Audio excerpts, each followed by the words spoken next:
नमस्कार दोस्तों, मैं स्मित मिश्रा स्वागत करता हूं एक बार फिर से आप सभी का एमजेटी एजुकेशन में। दोस्तों, आरआरबी रेलवे की लोको पायलट की एग्जाम डेट को लेकर के जो कयास लगाए जा रहे थे, अब थोड़ा सा उसमें और शिफ्ट होता हुआ नजर आ रहा है। एसएससी एमटीएस ने भी अपना एग्जाम डेट डिक्लेयर कर दिया है।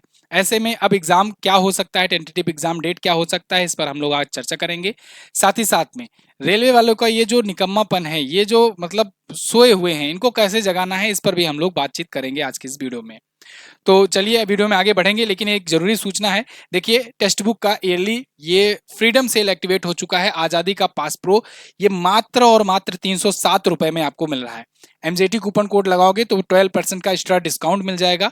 एमजेटी कूपन कोड जरूर यूज करना, जिससे आपको डिस्काउंट मिल सके, और वरना नहीं मिल पाएगा। तो आप किसी भी एग्जाम की तैयारी अगर कर रहे हो, जैसे कि एनटीपीसी हुआ, रेलवे लोको पायलट हुआ, जेई हुआ, या एसएससी का ही कोई सा एग्जाम हुआ, तो आप जो है इसका पास प्रो ले सकते हो। इसमें आपको चैप्टर वाइज मिलेगा ही, प्रीवियस ईयर के क्वेश्चंस भी मिलेंगे, सेक्शनल भी मिलेंगे, और अपग्रेडेड मॉक टेस्ट मिलेंगे। लाइव टेस्ट भी शुरू किए गए हैं। इसके अलावा 3 फ्रेश टेस्ट फ्री टेस्ट किए गए हैं। आप जाकर के लगा करके देख भी सकते हो कि कैसे इनके मॉक टेस्ट होते हैं। सबसे ज्यादा स्टूडेंट जो हैं यहाँ पर टेक्स्ट बुक पर ही आपको देखने को मिलेंगे, जहां पर बेहतर आपको कंपटीशन मिलेगा। तो लिंक डिस्क्रिप्शन में है। आप एमजेटी कूपन कोड जरूर यूज करना, जिससे आपको डिस्काउंट मिल सके, ठीक है, वरना डिस्काउंट नहीं मिलेगा। 12% का और एक्स्ट्रा डिस्काउंट इस पर आपको मिल जाएगा। तो साथियों, एसएससी एमटीएस ने भी अपनी एग्जाम डेट डिक्लेयर कर दी है। ये 30 सितंबर से लेकर के 14 नवंबर तक अपना एग्जाम डेट निकाले हैं। अभी कल ही इनका नोटिफिकेशन आया।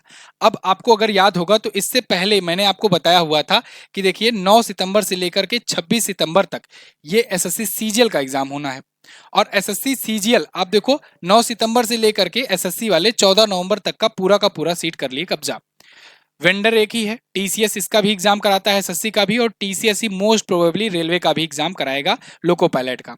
क्यों मैं ऐसा कह रहा हूं? क्योंकि टीसीएस की ही इतनी क्षमता है जो एग्जाम इतने बड़े लेवल पर कंडक्ट करा सके, ठीक है। 19 लाख से ज्यादा लोग फॉर्म भरे हैं। रेलवे जिसको भी अपना टेंडर देगा, क्योंकि रेलवे के बहुत सारे एग्जाम लगे हैं, ये केवल 19 लाख ना देखो आप देखो जेई भी लगा हुआ है, जेई भी है, टेक्नीशियन भी है, इसके अलावा एनटीपीसी है सबसे बड़ा एग्जाम, इसके अलावा आपका ग्रुप डी भी आने वाला है, इसके अलावा आपका पैरामेडिकल आ चुका है। ये सारे फॉर्म का वो एक ही वेंडर को डिसाइड करेगा, उसी से कराएगा।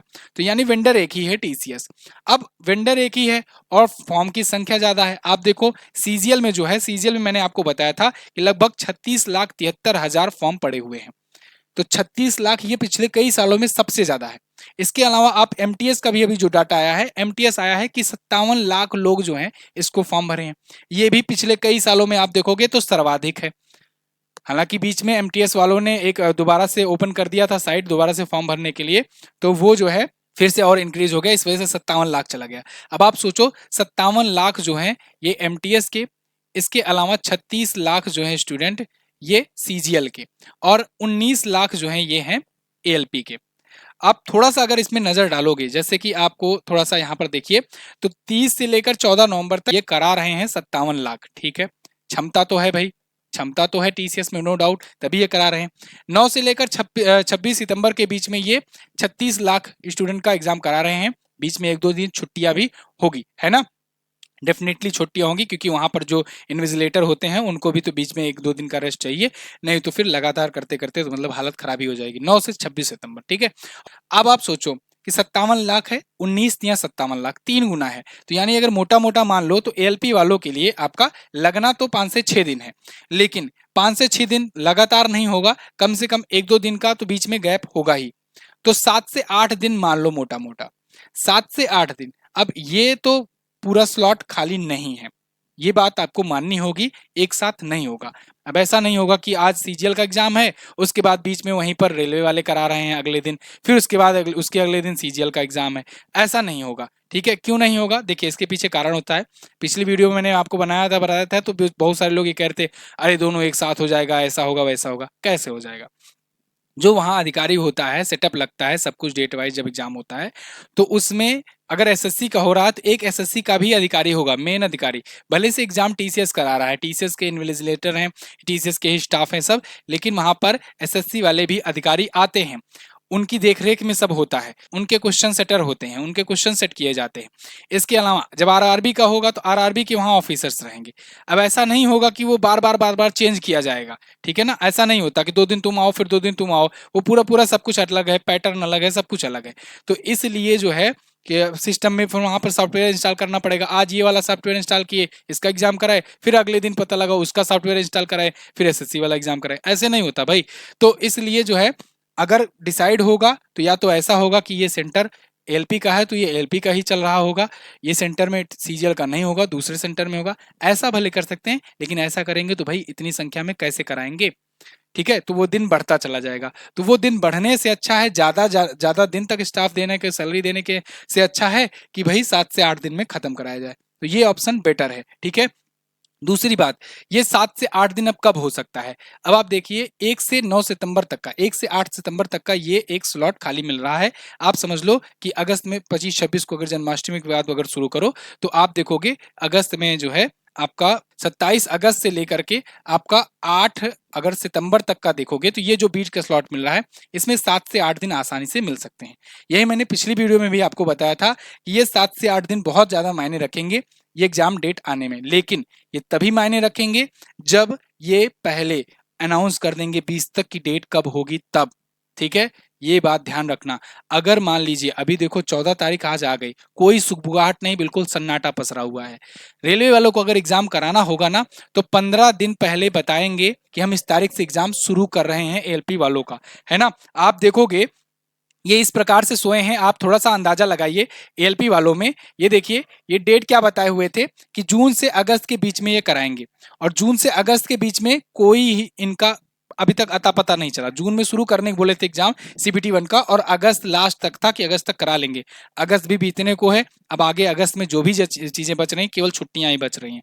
फिर 15 अगस्त हो गया, गेस्टेड छुट्टी है, राष्ट्रीय अवकाश है, इसमें तो होना ही होना है। रक्षाबंधन हो गया, राष्ट्रीय अवकाश से बंद होना होना है।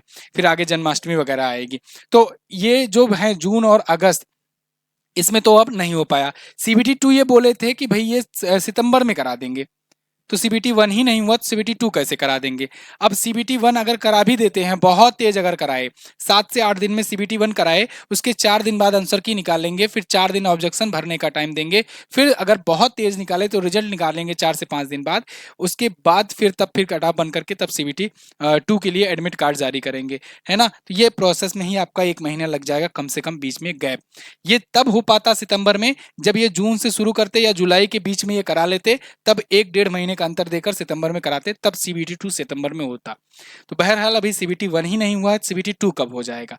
तो सीबीटी 1 के लिए इनको अगर मान लीजिए रक्षाबंधन से पहले पहले ये अनाउंस कर देते हैं कि हम चलो 2 सितंबर, 5 सितंबर या 30 अगस्त से हम लोग एग्जाम स्टार्ट कर रहे हैं, तब तो पॉसिबल है कि बीच में हो जाएगा, नहीं तो ये भैया नवंबर में जाएगा एग्जाम आपका, ठीक है ना। क्योंकि इधर एसएससी वालों ने कब्जा कर रखा है, और एसएससी अगर बोल दिया कि हम इतने तारीख से एग्जाम कराएंगे तो वो उतने ही तारीख से एग्जाम करा रहा है, बिल्कुल मोड में है। 2017 के बाद सुधर गया है एसएससी, है ना। मतलब आप सोचो एसएससी इतनी तेज काम कर रहा है कि अभी जून में 27 जून से एमटीएस का फॉर्म फिलअप होना शुरू हुआ, और उसके बाद ही ये अभी एग्जाम डिसाइड कर दिया कि भाई सितंबर में एग्जाम होगा, और डेट वगैरह भी निकाल दिए। एक्टिव हैं वो, मतलब उनको पता है कि एग्जाम कराना है तो हम लोग एक्टिव रहें, एग्जाम डेट डिक्लेयर कर दें, और वेंडर्स वगैरह डिसाइड कर लें कहाँ कराना है, किससे कराना है, कब कराना है, सब फिक्स कर दें। रेलवे वाले अभी सोए पड़े हैं। 20 जनवरी से फॉर्म फिलअप होना शुरू हुआ था, 19 फरवरी तक फॉर्म भरा था। उसके बाद फिर 5 महीने 6 महीने बाद इनको याद आया, अच्छा ऐसा करते हैं एक बार जोन बदलने का ऑप्शन दे देते हैं। क्यों? क्योंकि बीच में वैकेंसी बढ़ा दिए थे। अब आप सोचो क्यों बढ़ाया गया वैकेंसी, इसके पीछे क्या तर्क दोगे? इसके पीछे सेम तर्क यही है जो अश्वनी वैष्णव जी ने पहले पिछली बार कहा था, जब हम लोगों ने सब लोगों ने शुरू किया था प्रोटेस्ट कि भाई इतनी कम वैकेंसियां क्यों आई हैं। तब जब शुरू में वैकेंसियों का अनाउंसमेंट हुआ था तब इन्होंने कहा कि हम हर साल वैकेंसी निकालेंगे, है ना, हर साल। यहाँ पर हर साल होता हुआ कहीं नहीं दिखा। तब इन्होंने क्या किया, बीच में वैकेंसी इंक्रीज कर दी, क्योंकि ये लग गया भाई कि एक साल में ये पूरा प्रोसेस नहीं हो पाएगा, ये रियलिटी है। तो जब रियलिटी पता लगी तो बीच में ही अगली साल वाली भी वैकेंसी इसमें लगा दिए, तो ये 18,000 हो गई वैकेंसी। जब वैकेंसी बढ़ गई तो अभी भी देखो 6 महीने बीत गए, कोई सुगबुगाहट नहीं। आप एएलपी का मान के चलो कि ये 2 साल मिनिमम, बहुत तेज काम किए तब 2 साल लगने वाला है ना। ऐसा नहीं है कि इसमें केवल सीबीटी 1 कराए, सीबीटी 2 कराए, फिर डीवी करा दिया, ऐसा नहीं होगा।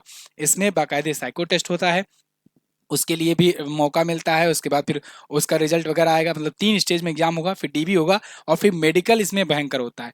15-15 लोग को बुलाते हैं मेडिकल में। अब आप सोचो 15-15 लोग बुलाते हैं एक-एक सेंटर पर, तो कितना टाइम लगेगा, है ना? मेडिकल ही चलता है 10-10 दिन। तो और प्लस अगर किसी का मेडिकल रुक जाता है तो उसको 4-4 दिन तक ऐसे पेंडिंग में बुलाए रहते हैं, रेगुलर बुलाया करते हैं। किसी का मतलब ऐसा नहीं ज़रूरी कि एक ही दिन में मेडिकल फाइनल हो जाता है। तो इसलिए मेडिकल भी चलेगा। तो पूरा जॉइनिंग कराते हुए फिर ट्रेनिंग चलेगी 100-104 दिन की। तो वो सब करते-करते इनको 2 साल लग जाएँगे पूरा-पूरा जॉइनिंग कराते-कराते। तो ये इनको समझ में आया, इसलिए इसी वैकेंसी में इसमें ये जोड़ दिए, है ना? अभी और डिले होगा तो हो सकता है इसी में और वैकेंसी बढ़ा दें, क्योंकि लोको पायलट की डिमांड्स बहुत ज़्यादा है। ये इंतज़ार ऐसा नहीं कर सकते कि ये वैकेंसी फाइनल करें, फिर नई फ्रेश वैकेंसी निकालें, फिर ज्वाइनिंग हो, फिर ऐसा नहीं कर सकते, क्योंकि लोको पायलट्स की भारी कमी है देश में। तो इस चीज़ को सम अप करते हुए एक बार फिर से मैं बता दूं, देखो स्लॉट जो है ये आपका सितंबर में 9 सितंबर के पहले जो मिल रहा है, इसमें संभावना है कि हो सकता है अगर 20 से 22 तारीख तक देखा जाएगा, नहीं हुआ तो वही अंतिम अपना उपचार इनके लिए अपनाया जाएगा। ट्विटर कैंपेन वाला वगैरह किया जाएगा, सभी टीचर्स इकट्ठा होंगे, सभी स्टूडेंट को इकट्ठा होना है, ट्विटर कैंपेनिंग किया जाएगा, इनको नींद से जगाया जाएगा, भैया जगो, आप वैकेंसी निकाले हो, एग्जाम भी कराना है आपको, भूल गए क्या? मतलब हद है यार, इन लोग को हर बार जगाना पड़ता है। तो जगाया भी जाएगा, ठीक है, रक्षाबंधन वगैरह सब मना आओ अच्छे से। 20-22 तारीख के बाद देख लेते हैं, 20 तक रुक रुक करके, तब तक अगर कुछ नहीं होता है तो फिर से इनको जगाया जाएगा, जिससे ये सितंबर में 9 सितंबर के पहले पहले ये कम से कम एग्जाम करवा दें, वरना और डिले होता चला जाएगा। भाई कोई कब तक यहाँ पर रुकेगा, कोई कब तक इलाहाबाद में, कानपुर में, दिल्ली में जा करके रुक करके रेंट भरता रहेगा, पढ़ाई करता रहेगा? स्टूडेंट को के घर वाले भी बुला लेते हैं भाई, तैयारी होगी नहीं, कंपटीशन इतना बढ़ता जा रहा है, कैसे एग्जाम देंगे? तो अभी आप लोग धैर्य बना करके पढ़ाई करते रहो, मन लगा करके पढ़ाई करते रहो। और देखिए, तैयारी आपकी ऐसी होनी चाहिए, ये मान करके कि 1 से 9 सितंबर के बीच में हो सकता है एग्जाम, ठीक है? और अगर मान लीजिए आपका थोड़ा सा डिले भी होता है तो आपको एक्स्ट्रा टाइम ही मिल रहा है, मॉक टेस्ट वगैरह लगाते जाइए, लेकिन ये भी ध्यान रखिए जितना टाइम डिले होगा उतना कंपटीशन भी अप होगा। आप ही मॉक टेस्ट नहीं दे रहे हो, सब लोग मॉक टेस्ट दे रहे हैं, तो सबका स्कोर बढ़ रहा है, सबका स्कोर बढ़ रहा है जब, तो कट ऑफ समझ लो ऊपर खिंच रहा है। तो इसलिए प्रैक्टिस अपना जारी रखिए, बिल्कुल निराश मत होइए, लगातार बने रहिए। देखिए लगातार रेगुलरिटी ही यहाँ पर मेन आपको सक्सेस दिलाएगा। बीच में अगर रुक गए, सोचोगे जब एग्जाम डेट आ जाए तब पढ़ाई करें, तब हो जाएगी लेट। फ्रीडम ऑफर एक्टिवेट हो चुका है दोस्तों एमजेटी ऐप पर, और ये केवल 14, 15, 16 3 दिनों के लिए है। तो इस टाइम पर आप बिगेस्ट डिस्काउंट प्राप्त कर सकते हो एमजेटी ऐप के सभी बैचेस पर। आप देख पाओगे यहाँ पर अर्जुन बैच शुरू किया गया है एनटीपीसी के लिए, मात्र 399 में हुआ है, हाईएस्ट यहाँ पर प्राइस ड्रॉप हुआ है। सफलता बैच 3.0 आपका 599 में। इसके अलावा एलपी शताब्दी बैच अगर आप लेना चाहते हो तो मात्र 499 में कंप्लीट बैच है ये, जबरदस्त तैयारी इससे कर सकते हो। इसके अलावा सब्जेक्ट स्पेशल अगर आपको तैयारी करनी है किसी भी एक स्पेसिफिक सब्जेक्ट की, तो वो मात्र 99 रुपये में कर दिया गया है। जैसे मान लो हिस्ट्री स्पेशल पढ़ना चाहते हो, ज्योग्राफी स्पेशल पढ़ना चाहते हो, मैथ पढ़ना चाहते हो, हिंदी पढ़ना चाहते हो, पॉलिटी पढ़ना चाहते हो, तो वो एक एक सब्जेक्ट मात्र 99 में कर दिया गया है। इसके अलावा हमारी सभी ई बुक्स पर 60% का प्राइस ड्रॉप किया गया है। तो ये सब आपको एमजेटी ऐप पर प्राप्त हो जाएगा मात्र 3 दिनों के लिए, 14, 15, 16 के लिए। तो आप इसका फायदा जरूर उठाइए। थैंक यू सो मच, मिलेंगे अगली वीडियो में, तब तक के लिए नमस्कार, जय हिंद, वंदे मातरम।